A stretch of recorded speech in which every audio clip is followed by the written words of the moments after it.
আসসালামু আলাইকুম। ডিগ্রি প্রথম বর্ষ তোমাদের কিন্তু ফর্ম পূরণ শুরু হয়ে যাচ্ছে। দেখো, 27/7/2026 আজকে তোমাদের এই নোটিশটা প্রকাশ করেছে যে তোমাদের ফর্ম পূরণ। দেখো, 2025 সালের ডিগ্রি পাস ও সার্টিফিকেট কোর্স প্রথম বর্ষ পরীক্ষার ফর্ম পূরণ বিজ্ঞপ্তি। ঠিক আছে, এই ভিডিওতে আমি আলোচনা করব তোমাদের ফর্ম পূরণ কত তারিখ থেকে কত তারিখ পর্যন্ত হবে, কিভাবে ফর্ম পূরণ করবে, তারপরে তোমাদের কত টাকা লাগবে, A to Z। কোন কেউ গ্রেড উন্নয়নে দিলে পারা, মান উন্নয়নে দিলে পারা, তোমাদের কত টাকা লাগবে, নিয়মিত অনিয়মিত কত টাকা লাগবে, বিস্তারিত, এবং তোমাদের প্রবেশপত্রে বা যে কোনো ডকুমেন্টে ভুল থাকলে কিভাবে সংশোধন করবে, A to Z দেখিয়ে দেবো। তাই ভিডিওটা শুরু থেকে শেষ পর্যন্ত অবশ্যই দেখতে থাকবা। শিক্ষার্থী কর্তৃক অনলাইনে ফর্ম পূরণের আবেদন করার তারিখ, এটা অবশ্যই শিক্ষার্থী করতে হবে। ঠিক আছে, 2/8/2026 থেকে, অর্থাৎ 2 আগস্ট থেকে 17 আগস্ট পর্যন্ত। ঠিক আছে, 2 আগস্ট থেকে 17 আগস্টের মধ্যে তোমাদের অবশ্যই ফর্ম পূরণ করতে হবে। শিক্ষার্থী কর্তৃক প্রিন্টকৃত ফরম কলেজে জমা দেওয়ার শেষ তারিখ 18/8/2026। অর্থাৎ তোমরা যা আবেদন করবা, ফর্ম পূরণ করবা অনলাইনে, সেই ফর্ম পূরণের প্রিন্ট কপিটা তোমরা সেই পিডিএফটা ডাউনলোড করবা। পিডিএফটা ডাউনলোড করে সেটা একটা অনলাইনে যে পিডিএফটা পাবা এটা প্রিন্ট করবা কম্পিউটার দোকান থেকে। প্রিন্ট করে সেটা সরাসরি কলেজে গিয়ে জমা দিবা তোমরা 18/8/2026 পর্যন্ত। ঠিক আছে, এর মধ্যে তোমরা অবশ্যই দিবা, এরপরে আর পারবা না। শিক্ষার্থীর ডাটা নিশ্চয়ন করার তারিখ, এটা অবশ্যই কলেজ করবে। তুমি যখন কাগজপত্র জমা দিবে, কাগজপত্র জমা দেওয়ার পরে 19/8/2026 থেকে 22/8/2026 তারিখ পর্যন্ত তোমার ডাটাটা তারা নিশ্চয়ন করে দেবে। ঠিক আছে, যে তুমি, হ্যাঁ, তুমি ফর্ম পূরণের জন্য আবেদন করছো। ঠিক আছে, দেখো, সোনালী সেবার মাধ্যমে টাকা জমার তারিখ কলেজ কর্তৃক, এটাও কলেজ কর্তৃক, অর্থাৎ প্রথম দুইটা তোমার হচ্ছে তুমি নিজে করবা। ঠিক আছে, অনলাইনে আবেদন করবা তোমরা 2/8/2026 থেকে 18/8/2026, সরি 17/8/2026 এবং 18/8/2026 তারিখের মধ্যে তুমি ওই কাগজটা প্রিন্ট করে, অনলাইন কাগজটা প্রিন্ট করে তুমি কলেজে জমা দিয়ে আসবা। এরপরে সোনালী ডাটা নিশ্চয়ন, অর্থাৎ কলেজ তোমার ডাটা নিশ্চয়ন করে দেবে 22 তারিখের মতো, এবং 23/8/2026 থেকে 25/8/2026 তারিখ পর্যন্ত সোনালী সেবার মাধ্যমে টাকা জমা দিয়ে দেবে কলেজ। ঠিক আছে, এরপরে আসো, অনেক কলেজ আছে কি করে, তারা সরাসরি, তোমরা শুধু গিয়ে কলেজে গিয়ে তোমার কেরানি থাকে না, কেরানির সাথে যোগাযোগ করবা, তারা তোমার ফর্মটা পূরণ করে দেয়। তোমার অনলাইনে কোনো ঝামেলা করা লাগে না, কলেজ কর্তৃপক্ষই পূরণ করে দেয়। সেক্ষেত্রে তোমাদের কলেজ কি করতেছে এটা খবর নিবা। তোমাদের কলেজ যদি সরাসরি টাকা নেয়, তাহলে সরাসরি টাকা দিবা, এক্ষেত্রে তোমাদের লাভ হবে, কারণ কি তোমরা অনলাইনে এত ঝামেলায় জড়াবে না। ঠিক আছে, আর যারা অনলাইনে নিজেরা করতে পারো তারা অবশ্যই নিজেরা করবে। আর সবচাইতে ভালো হবে তোমরা কলেজে যোগাযোগ করা, যে কিভাবে তারা নিচ্ছে। তারা যদি সরাসরি টাকা নেয়, তোমরা সরাসরি কলেজে গিয়ে টাকা দিয়ে দিবা। ঠিক আছে, এখন আসো তোমাদের কত টাকা লাগবে। এরপরে আমি দেখাবো তোমাদের কিভাবে আবেদন করবা, এবং তোমাদের কোথাও কোনো কাগজে ভুল থাকলে কিভাবে সংশোধন করবা। ঠিক আছে, অ্যাডমিট কার্ডে ভুল থাকলে। দেখো, নিয়মিত বা প্রাইভেট, ঠিক আছে, নিয়মিত বা প্রাইভেট প্রতি পত্রে 150 টাকা হারে নির্ধারিত ফি প্লাস ইনকোর্স ফি 450 টাকা। আশা করি বুঝাইতে পারছি। তোমার ইনকোর্স ফি এবং প্রতিপত্রে 150 টাকা, তাহলে কত আসলো? ইনকোর্স ফি কিন্তু তোমার 450 টাকা থাকলো, এবং প্রত্যেকটা পত্রে তোমার 150 টাকা করে দেওয়া লাগতেছে। ঠিক আছে, তাহলে তুমি হিসাব করে নাও তোমার কয় টাকা আসে প্রত্যেকটা পত্র হিসাব করে। দেখো, অনিয়মিত প্রতিপত্রে 150 টাকা হারে নির্ধারিত ফি এবং ইনকোর্স ফি 450 টাকা। পূর্বে পরীক্ষা না দিয়ে থাকলে ইনকোর্স ফি 450 টাকা, এর মধ্যে বিশ্ববিদ্যালয়ে জমা হবে 150 টাকা এবং কলেজে জমা হবে 300 টাকা। সার্টিফিকেট কোর্স প্রতিপত্রে 150 টাকা হারে নির্ধারিত ফি, ইনকোর্স ফি 450 টাকা। পূর্বে পরীক্ষা না দিয়ে থাকলে ইনকোর্স ফি 450 টাকার মধ্যে বিশ্ববিদ্যালয়ে 150 টাকা এবং কলেজে 300 টাকা। দেখো, মান উন্নয়ন বা গ্রেড উন্নয়ন, যারা মান উন্নয়নে পরীক্ষা দিবা, ঠিক আছে, গতবারও পরীক্ষা দিয়েছো কিন্তু এবার আবার পরীক্ষা দিবা, তাদের জন্য প্রতিপত্রে 150 টাকা হারে নির্ধারিত ফি এবং অতিরিক্ত, যারা এবার মান উন্নয়নে পরীক্ষা দিবা, তোমার 150 টাকা হারে প্রত্যেক পত্র তো দিবা, তারপরে অতিরিক্ত 600 টাকা দেওয়া লাগবে প্রতি শিক্ষার্থী। ঠিক আছে, অতিরিক্ত 600 টাকা। অর্থাৎ তুমি যে কয় সাবজেক্টে মান উন্নয়ন দেবা, সেই কয় সাবজেক্টে 150 টাকা করে হিসাব করে যে টাকা আসে এর সাথে 600 টাকা অ্যাড করবা। ঠিক আছে, প্রোমোটেড ফি, প্রোমোটেডের ক্ষেত্রে তোমার প্রতিপত্রে 150 টাকা হারে নির্ধারিত ফি এবং অতিরিক্ত 1500 টাকা।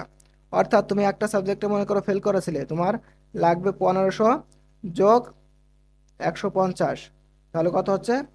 1650। ঠিক আছে, এভাবে তুমি যে কয়টাই গ্রেড উন্নয়ন দিবে, সরি, হ্যাঁ, প্রোমোটেড দিবে, ঠিক আছে। তুমি ফেল করেছিলে যে কয়টায়, পাস কর পাস করার জন্য পরীক্ষা দিবে সেই কয়টায় তোমার অবশ্যই 1500 টাকার সাথে তোমার 150 টাকা করে যোগ দেওয়া লাগবে প্রত্যেক পত্রের জন্য।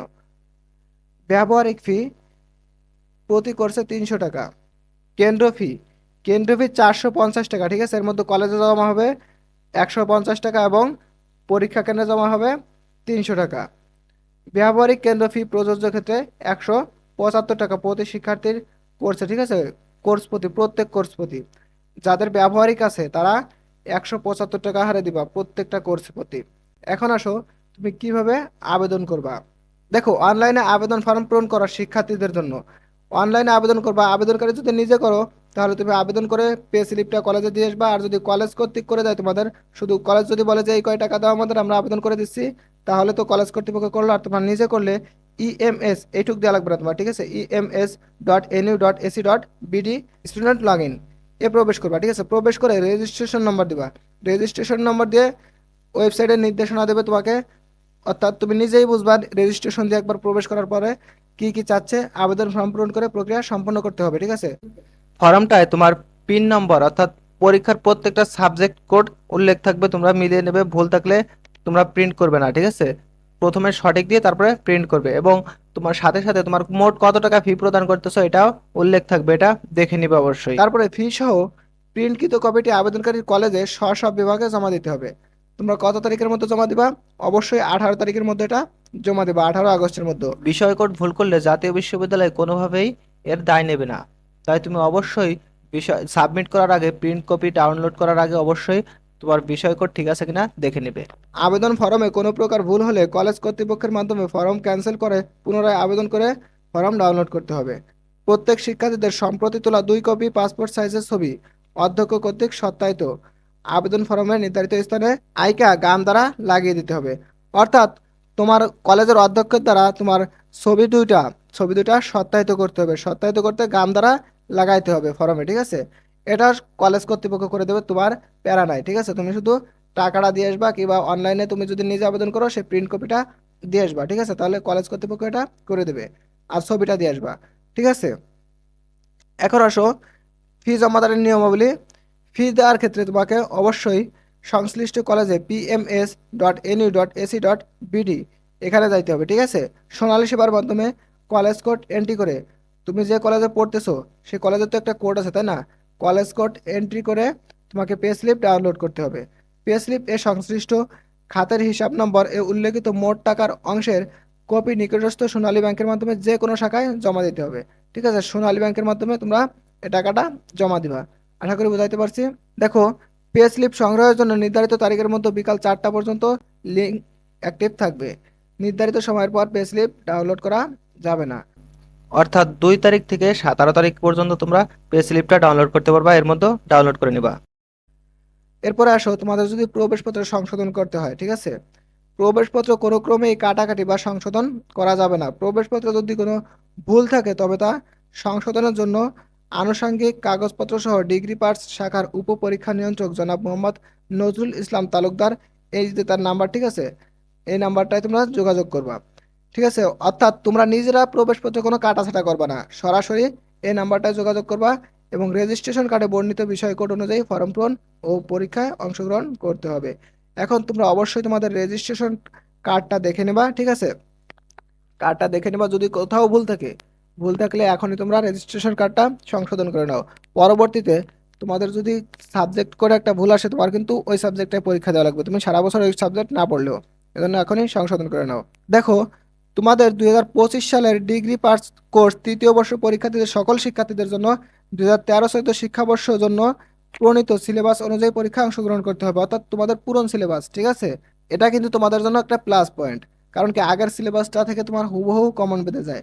আমরা অবশ্যই তোমাদের পরীক্ষার আগে সাজেশন দিয়ে দেবো, তোমরা সেখান থেকে পড়বা, তোমাদের হুবহু কমন পেতে যাবে। এই জন্য অবশ্যই আমাদের চ্যানেলটা সাবস্ক্রাইব করে রাখবা। এর বাইরে যদি তোমাদের কোনো প্রশ্ন থাকে অবশ্যই প্রশ্ন করে যাবা, আমি তোমাদের উত্তর দেওয়ার চেষ্টা করব। প্রিয় শিক্ষার্থীবৃন্দ, শিক্ষা সম্পর্কিত যে কোনো সঠিক নিউজ সবার আগে পেতে অবশ্যই আমাদের চ্যানেলটা সাবস্ক্রাইব করে রাখবা এবং ফেসবুক থেকে দেখলে অবশ্যই ফলো দিয়ে রাখবা। তো ভালো থেকো তোমরা সবাই, আল্লাহ হাফেজ।